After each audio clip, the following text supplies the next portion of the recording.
बहुत समय पहले की बात है। एक पर्वतीय इलाके में एक विशाल दरख्त था जिस पर लिजा नाम का परिंदा रहा करता था। उस परिंदे की खास बात यह थी कि उसकी बीच में से सोने के कण निकलते थे। एक दिन आहिल नाम का लकड़हारा जंगल में लकड़ियां काटने के लिए आया। उसे यह बात पता नहीं थी कि लिजा परिंदे की बीच में से सोने के कण निकलते हैं।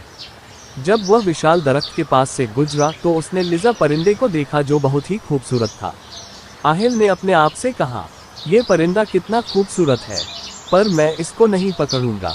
मुझे किसी भी परिंदे को कैद में करना अच्छा नहीं लगता। लेकिन जैसे ही लकड़हारा आगे बढ़ने लगा उसके सामने लिजा परिंदे ने बीट कर दी।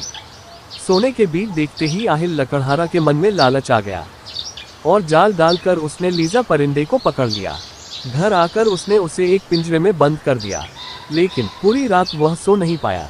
वह सोचता रहा कि यदि किसी तरह इस लिजा परिंदे और सोने के बीट की बात राज्य के राजा तक पहुंच गई तो राजा उसे सजा देगा। वह डर गया। सजा से बचने के लिए उसने फैसला किया कि वह खुद ही राजा से मिलकर लिजा परिंदे के बारे में उन्हें जानकारी दे देगा और तोहफे के रूप में वह परिंदा भी उन्हें दे देगा।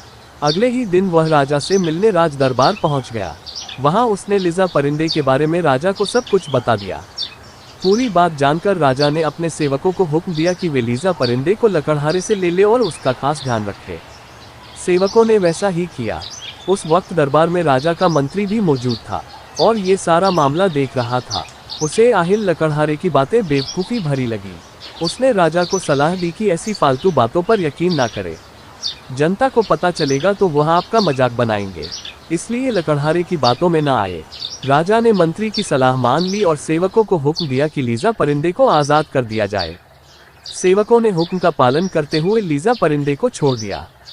पिंजरे से बाहर निकलने के बाद लिजा परिंदा उड़कर राजमहल के प्रवेश द्वार पर बैठ गया और वहां से जाने के पहले फिर से सोने की बीट कर दी।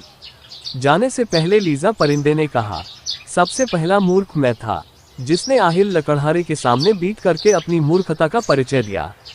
दूसरा मूर्ख लकड़हारा था जिसने फालतू के डर से उसने मुझे राजा के सामने कर दिया।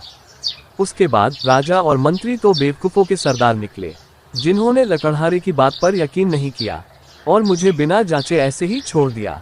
इस तरह से इस राज्य में बेवकूफ़ों की जमात है।